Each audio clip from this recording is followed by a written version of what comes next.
You are Cristiano Ronaldo. This is your life. You lie on the grass of the Stade de France, the Euro 2016 final. 10 minutes in. Your knee is shattered. They carry you off. Tears stream down your face. But then you stand. You grab the armband. You scream at your teammates from the sideline, pushing, believing. When the final whistle blows, when Portugal wins its first trophy ever, you lift that cup not as a player, but as a warrior who refused to stay down. This is the story of Cristiano Ronaldo, told through your eyes, from the boy who played with a ball made of socks in the slums of Madeira to the man who conquered football. From a father lost to alcohol, to a heart condition at 15, to a body that defies time at 41. You are 9 years old. You live in Funchal, Madeira, a tiny island in the Atlantic.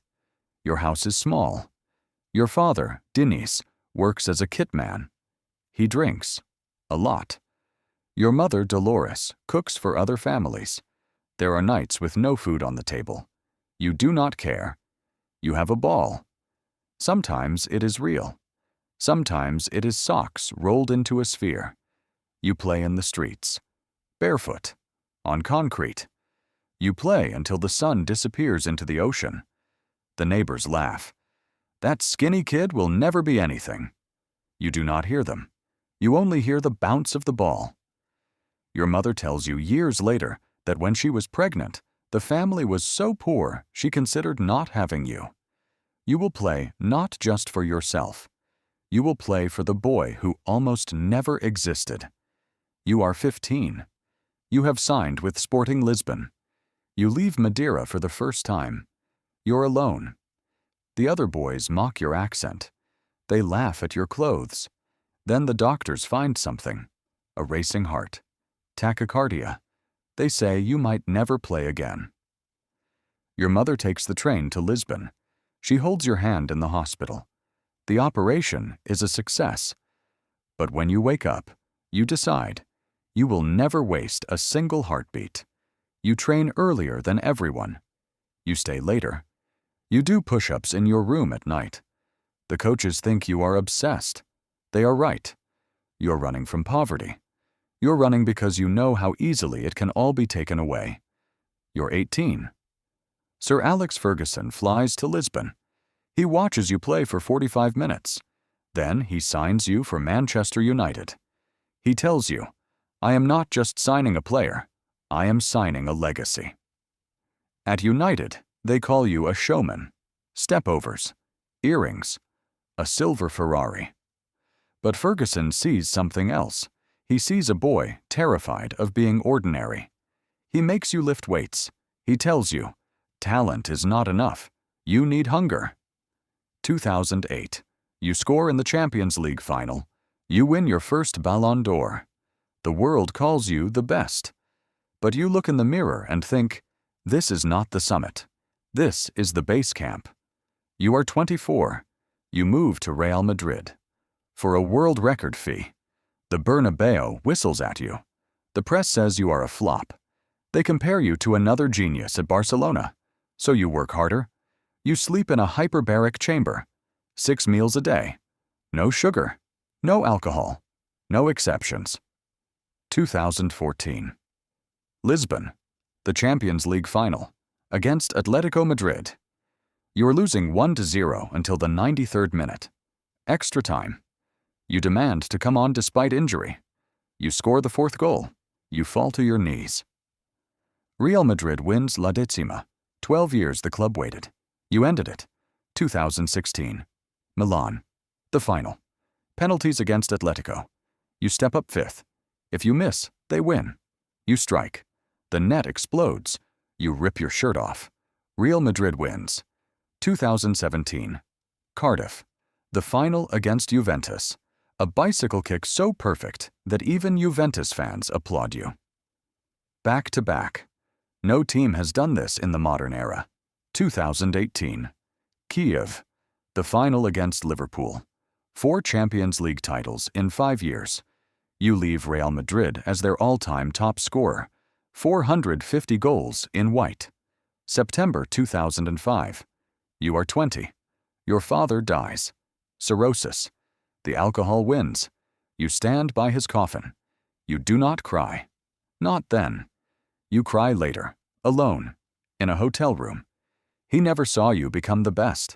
He never saw you lift a trophy for Portugal. This loss becomes a crack in your heart that never closes. Every goal after that, a part of you whispers, "This is for you, Dad." Years later, tragedy strikes again. In 2022, your newborn son does not survive. You hold your family together while the world watches. You play 3 days later, because that is what you do. You turn pain into power. Every time. You are 37. You return to Manchester United. They say you are too old. You score 18 goals. They say you are finished. You move to Al Nasser in Saudi Arabia. The world laughs. He is chasing money. But you know the truth. You're chasing the ball. You will chase it until your legs give out. You're 39. You carry Portugal through the qualifiers. Your body fat is lower than most 20-year-olds. You can still jump higher than defenders half your age. They ask you, "When will you stop?" You smile. You do not answer, because the boy from Madeira is still inside you, and he is still running. You are 41. It is June 2026. The World Cup in North America. Your 6th World Cup. Your last dance. The world watches a man fighting time itself. In the group stage, you score against Morocco. A header. You leap as if gravity forgot you exist. The stadium erupts. You point to the sky. For your father. For your son. For every heartbeat you refused to waste. The quarterfinal. Portugal against Brazil. The score is 2-2. Extra time. You're exhausted. Your legs burn. But you see the ball in the air. You jump. Higher than a defender 20 years younger. You head it. The ball hits the post. You fall. You do not get up. The medical team runs to you. It is your hamstring, the same one that betrayed you in Paris 10 years ago. You leave the pitch on a stretcher. The stadium stands and applauds. Not just Portuguese fans, everyone. Brazilians, Americans, the world. You cover your face with your hands, not from pain, from the knowing. This is the end. Portugal loses in the semi-final without you, but after the final whistle of the tournament, you walk onto the pitch alone. No jersey, just a Portugal jacket and boots. You place the ball on the center spot. You take one last free kick. The ball curves, the net swishes. No goalkeeper. Just the sound you have loved since you were 9 years old. You fall to your knees. You kiss the grass. You stand up. You wave to the crowd, and you walk away. You are Cristiano Ronaldo. But this is not a story about goals.